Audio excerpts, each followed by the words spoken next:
we'll talk about how to ace your quant prep.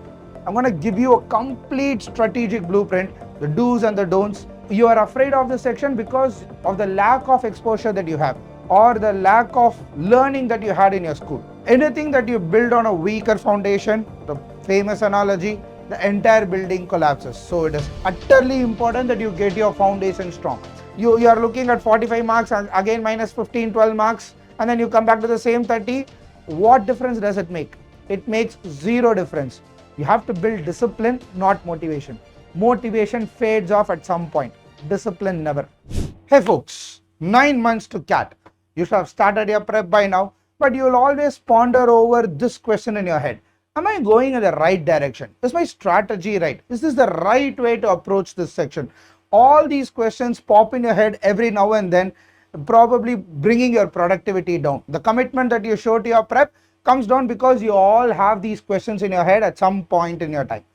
But then this question also comes more frequently in quant because of the fact that this is something that you haven't touched in ages. For most of you, if you come from a non-engineering background, you're obviously going to think about the fact that, okay, I haven't touched this in a long time. What do I do? Where do I begin? How do I do this? What should I do and what shouldn't I do? So the module parts, the syllabus part, it has been taken care every now and then. But then there are a few strategic points that you need to know, because every time a student approaches me, every time the student throws a question to me and asks me, hey, am I doing it the right way? Most of the times I tell them, don't do this. Because most of them play it in a conservative way. They want to be in their safe zone, they want to be in their comfort zone and then not take too many risks because of the lack of exposure to this section in a long time. In this video, we'll talk about how to ace your quant prep. I'm going to give you a complete strategic blueprint, the do's and the don'ts, how you get around it, what should you do, when should you do. We'll have one complete structure around it, and then we'll take it forward from there. Now I'm going to start with the don'ts. Again, the same reason that students come and ask me and I tell them don't do this. So I want to emphasize on a bunch of points that you should never be doing. In your head, these points should go out. You tell them, okay, I'm going to dump them forever. For the rest of my prep, these questions or these ideas or strategies should never be inside my head. To begin with, math is scary. It's a myth. I'm telling you this. I understand I have a comfort for this subject. Obviously, I'll say math is fun. You might not have the same opinion that I do. We agree to disagree there. But I'm telling you this. Math is not something that you should be afraid of. It isn't that scary. You are afraid of this section because of the lack of exposure that you have or the lack of learning that you had in your school. School math has always been about mark building and not funda building. But that has been a disadvantage on our end, which I understand. But then if you can put in some commitment to this, you can get around this section and score great marks here. So take out this thought, take out this apprehension or paranoia about this section and tell yourself, okay, I'm going to learn. It's going to be fun. Even if it is not fun, I'm going to make it productive. It is not as scary as I think. So come to that mindset when you start preparing for quant. That is very essential. The moment you build this fear, you are not going anywhere. If you are afraid of riding a bicycle, you will never ride one. As a kid, we all would have experienced it. You want someone to be holding you all the time. The moment you realize that they have taken their hands off, you fall. The fear is always there. The moment you stop looking back, you start moving forward. So take this fear out of your mind when you prepare for this. Second one, I tell people attending classes is not enough. I hear people asking me, hey, I have attended these many classes, I have attended all these classes, I have attended ratios 4 times, I have repeated all those videos over and again. Is that sufficient for me to score? I'm telling you this, it's just a starter. It's not the main course. Even it's a part of the starter, not the entire starter section. Because sometimes I know people are very comfortable saying, I am done with this. This is sufficient for me. I will crack my cutoffs with this and I'm good with it. But sometimes what you learn in class, if you don't apply it, there is no productivity beyond it. You attend a class and then you say, I'm not practicing this. There's no productivity in attending those classes. So you attend a class, you take notes, you revisit it, you practice it, and that flow is necessary for you to go from the 20th percentile to 50 and then 70 and then 80 and then 90. It's not exponential from point A to point B. It doesn't jump. It is a it's very decently moving curve. You tell yourself, I'm going to practice this to get better. So don't ask, sir, is attending classes enough? My brutal answer will be no. In a nutshell, maybe on your best of your best days, whatever you attended in class, 6-7 questions from that and you will fly. But how often does it happen? 1 in 1,000 times. Do I want to gamble with that? Definitely no. So don't stick only with classes for your prep. Never. The third point that I talk is, people come and ask me, hey, I've watched this video. No, I tried solving this question. I didn't know where to begin or where to end. But then I watched this video and I was like, oh, this question is super easy. My first recommendation would be never look into the solutions until you solve them. Watching a solution or taking a key point or a hint from the video or the text solution wherever you see gives you the entire question away. So you will not know where to begin. But the moment you get that starter, you will fly, which is true. Most of the questions, if you know where the beginning point is, you will fly. But those questions have the trick spot by finding where the starting point is. So the moment you get that, it's a giveaway. Now, what is your input over here? It doesn't work. So stop looking into solutions before you solve them. Get it wrong, completely fine. Then revisit, then realize, oh, this is what I've done. Watching solutions is not a way you learn. Practicing them, again, putting it on paper, visualizing it is more important than watching a solution or a text solution. So stop telling yourself, I did not get this right.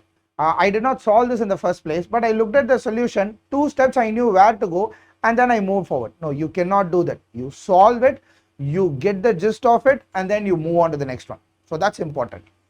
The other point that I tell people is stop memorizing formulas. You would hear this from a lot of people. Don't overemphasize on it. Why? Every time I look at people memorizing formulas, writing them in all the color pens that they have, and then say I will remember these formulas. Formulas are just the starting point. Once again, it's not the entire solution. Sometimes it's very important that you understand why the formula works rather than knowing the formula. One nice example that I can give you is when we talk about quadratic equations, the roots minus b plus or minus root of b square minus 4ac by 2a, we all know it. You can memorize it very easily. But it is very essential to understand why that formula works. So this is where you go back to completion of squares. The moment you hit completion of squares, you will be able to find the maximum minimum value of the equation. You will be able to understand why the formula works. That is more important than memorizing the formula. So stop overemphasizing on formulas. That will not take you anywhere. And the most important point, I have been hearing people telling me this over and again, I have a bad academic background. Does it matter? It doesn't matter. It does, it doesn't. It's not the answer now. All that matters is how well am I going to prepare for the test. Of course, your academic background comes into picture. It comes into play after you write the test. Until November 29th, your academic background has zero impact. Remember that. Until you write CAT, you get your percentiles in hand, you apply for colleges, you get offer call letters, admit cards. Those places, they do have a part to play. But your academic background has got nothing to do with how you prepare for the test. Stop ranting over the part that, okay, I have a bad academic background. It cannot be undone. It's over. Can you go back and undo it? Do something about it? No. What is the point in worrying about it today? So stop ranting over that part. These are the most extensive parts that I would like to pitch it out to you first before you go next. These are points that you should have in your head and say, I am not worried about any of these things. I'm going to be here, learn organically and build momentum. That's what it's all about. Now when I go to the do's part. So what are the do's? To begin with, strengthen your concept clarity, master it. That's most important point when it comes to your quant prep, because anything that you build on a weaker foundation, the famous analogy, the entire building collapses. So it is utterly important that you get your foundation strong. It is important. Foundation is the key for your entire prep, irrespective of quant, DL or VRC. For this entire test, foundation is utterly important. When it comes to quant, you cannot mug it up, you cannot memorize an idea and then go deliver it in the test. It doesn't work, it doesn't happen. And the ability to recall it, the moment you have understood a concept, it doesn't stop there. Down the line at some point you will have to recall that idea and then plug it in elsewhere and then get the question solved. I tell my students very often that when you learn a concept, when you are solving a question, you are not solving that particular question alone. You are solving every question of that type. A small variant, you should be able to figure it out and then apply the concept and then go on a track that it works. That's important. So ensure that that happens. And then visual aids. Every time you see a question, it's important in one way or the other to visually think about the question. Most of the questions you might not have that necessity, but there are topics where your visual aids help. Like when you talk about a question in inequality, you think about a number line and then you look at the ranges. You can draw it down if you want, but then you can also visualize it. It makes it a lot easier for us. When you're solving a question in PNC, permutations or combinations, you think about 100 people, you cannot draw 100 blanks. It doesn't work. You'll have to visually think, okay, there are 100 people, there are girls standing in between. All those conditions you visually think, build a mechanism that you will be able to recall a concept, at the same time visually think about it. That is important. The second thing that you need to focus on is building your error log. What do I mean by that? You have to have a mechanism to track down every error that you make. Why is it necessary? The moment you start documenting your mistakes, you will be able to analyze it and then see a pattern if there are any. Are you making the same repetitive mistake, or is it new? Is the error because of lack of understanding or lack of application, or simply out of pace?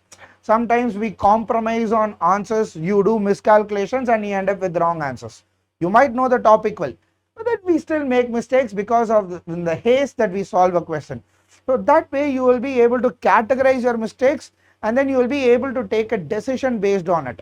When it comes to the review part, you will be able to tell yourself, okay, I've been making the same mistake over and again. Either I haven't understood the concept, or I haven't understood the question, or I am taking it too granted when it comes to my pace. I'm dropping my accuracy just because I want to solve more questions. Based on that, you will be able to take a decision. Should I learn this topic? Should I revisit it? Should I practice it? Or should I slow down on my solving pace so that I can get this question right or correct it and then probably amp up my pace later? All those decisions come handy, and this is one strategy that toppers often follow. They maintain an exact error log of everything that they do, especially every time they take a mock, they have an error log of all the mocks that they do, so that when they go revisit that mock, look at all those questions, they will also look into the errors that they did the previous time, so that they will be able to rectify it. But that is another important step that you should be probably using. Then comes your the intention to over attempt questions. Now have this understanding that CAT doesn't punish you for lower accuracy. What does it mean? Let's say if I get 9 questions right out of 9, I get 27 marks. Let's say there is another guy who solved, let's say 11 questions and then got 3 questions incorrect. So 33 is what he is supposed to score, but then he dropped it. Let's say 14 questions he solved, 14 into 3, he should have gotten 42, but 3 questions were incorrect. So he is going to drop down by 4 marks. He doesn't get the 3 and then that 1 mark that's negative, he drops down by 12. So 42 minus 12, that's 30. Now CAT doesn't compare, okay, 9 on 9, 100% accuracy, 27 marks, and then there is this guy with 80% accuracy has gotten 27 marks. This guy is better than this guy. It doesn't compare you on that scale.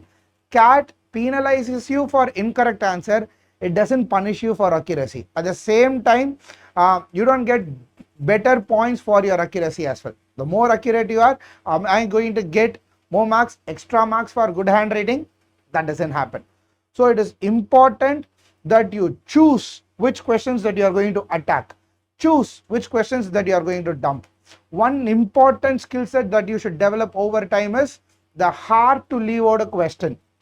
You know, probably this is a topic that you have learned well and you want to attack this question, then hey, that question got super tricky and you got hung on it and your ego wins. You spend 8-9 minutes and you are losing time. The ability to dump questions and then move on to the next one is important. So ensure that you don't commit on too many questions.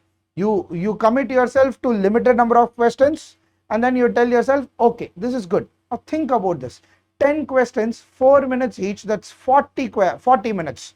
10 questions, 3 marks, that's 30. You are looking at the 99th percentile. Now, if you go to 15 questions and then get 5 incorrect, that's going to be a tricky spot to be in.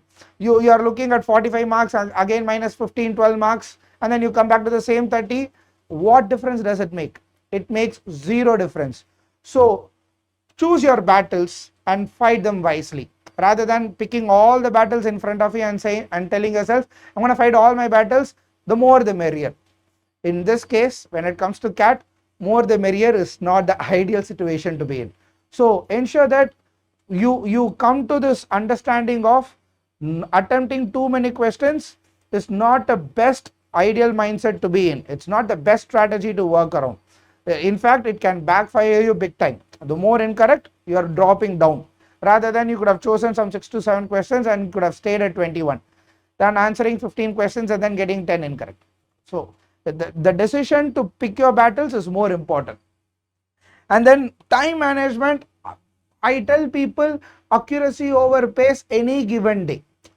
Undoubtedly, that's the fact.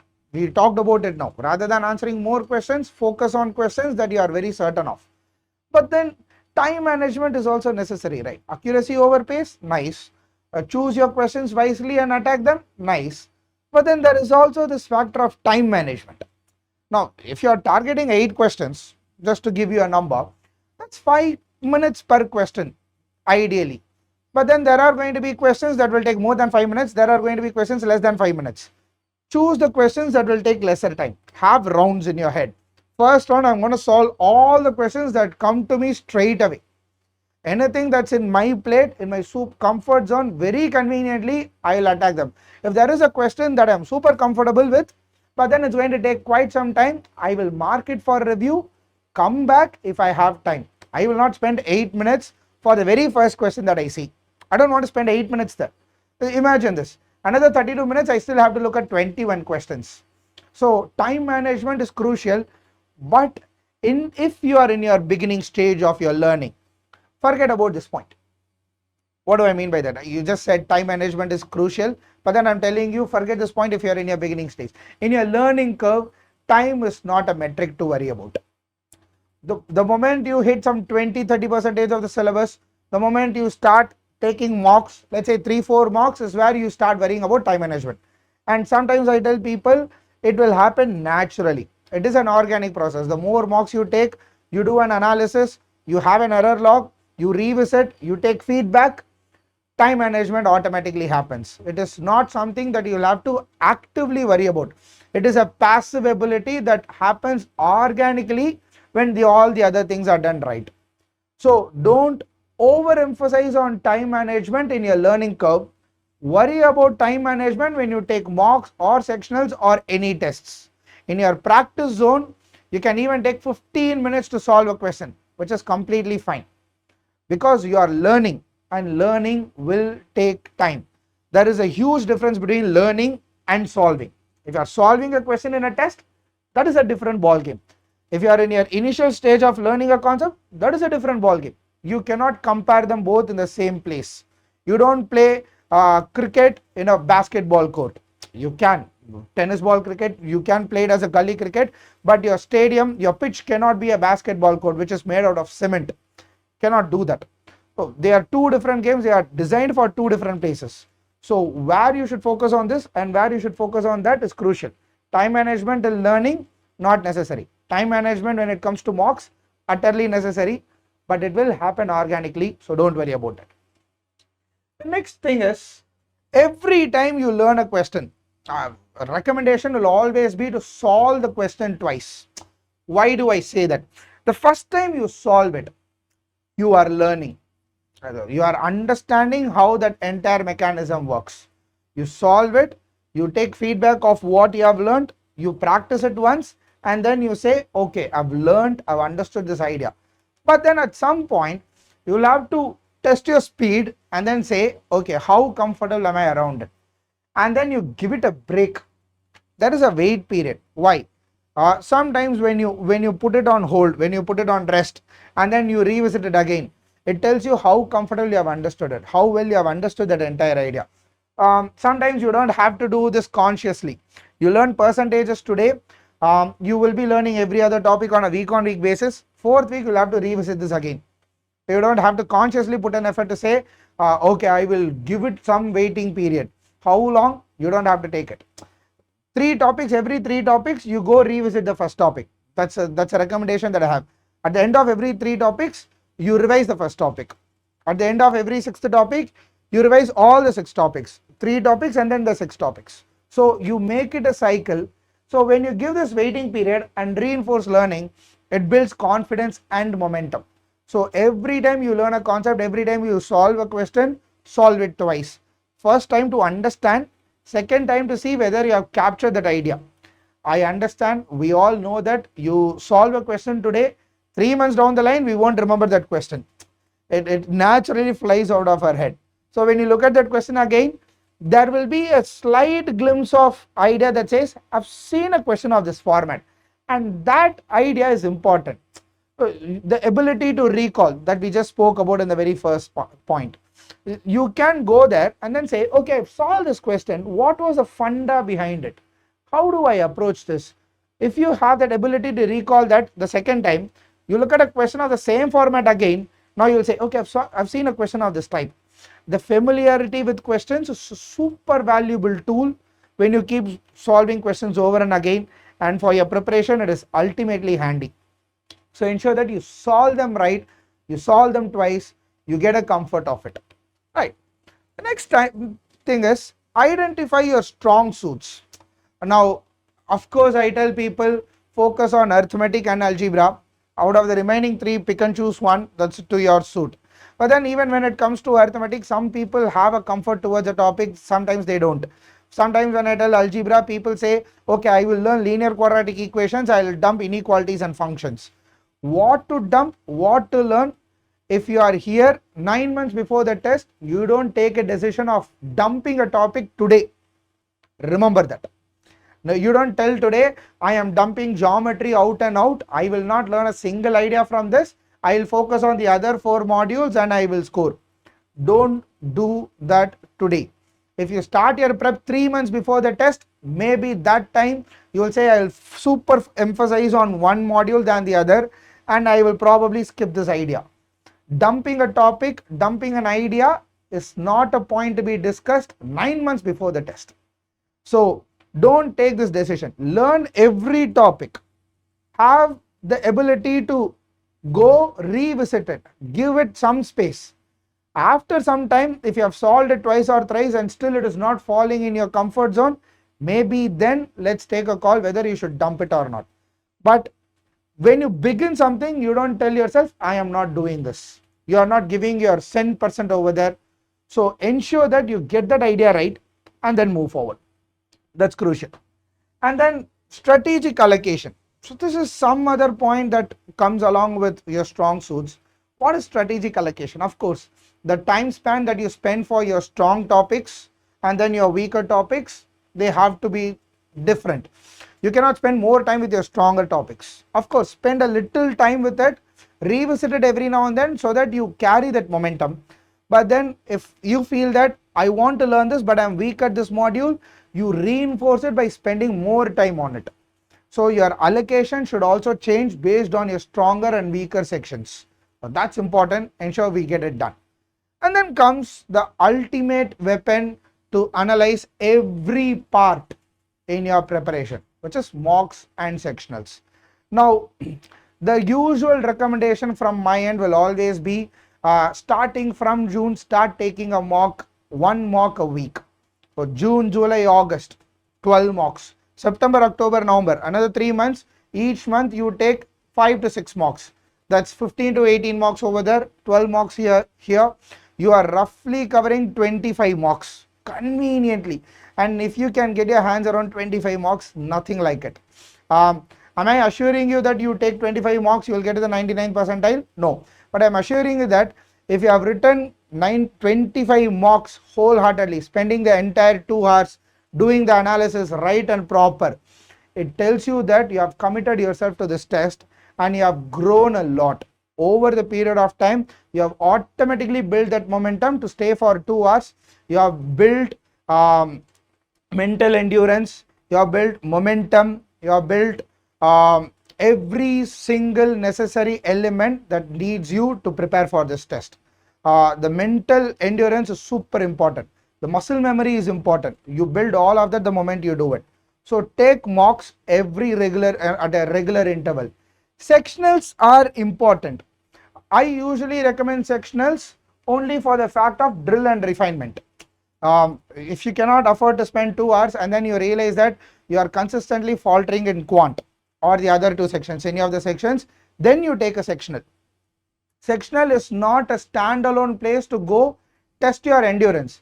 It is to refine your learning, not your endurance, because 40 minutes, and then if you are taking a quant sectional, taking quant section in a proper 2-hour mark in the last 40 minutes and taking quant sectional in the first 40 minutes, your mindset is not the same. You look at that, the last 40 minutes you are completely drained out. The first 40 minutes you are super fresh. Your ability to solve questions in the first 40 minutes and the last 40 minutes are not same. This is like attending a session, a class in your college or in your school, where the first 10 minutes flies by like anything. The last 10 minutes feels like the world is never going to end. You cannot compare both time frames on the same scale. So sectionals are good to refine, not to test your endurance. It's not to test how well you are performed in your preparation. They are two different entities. So ensure that you take a sectional. Your sectional score does not define how well you are doing in that section. Your sectional score tells you that how well you have learnt. It does not signify performance in the test. It signifies performance in learning. I think that's the right way to put it across. And then building mental stamina is more important than anything. 2 hours test, sit in the same place, look into a monitor for 2 hours, your eyes pain out, they burn out, you want to doze off. So building that stamina for 2 hours is crucial, and this is where your mocks and sectionals come into super handy place to be in. Now to go to the final part, consistency. I tell people motivation is inferior when it comes to commitment and discipline. Discipline is super powerful than motivation. People say, I am motivated, come let's do it. I tell, I am consistent, I am disciplined, let's do it. They are two different things. You have to build discipline, not motivation. Motivation fades off at some point, discipline never.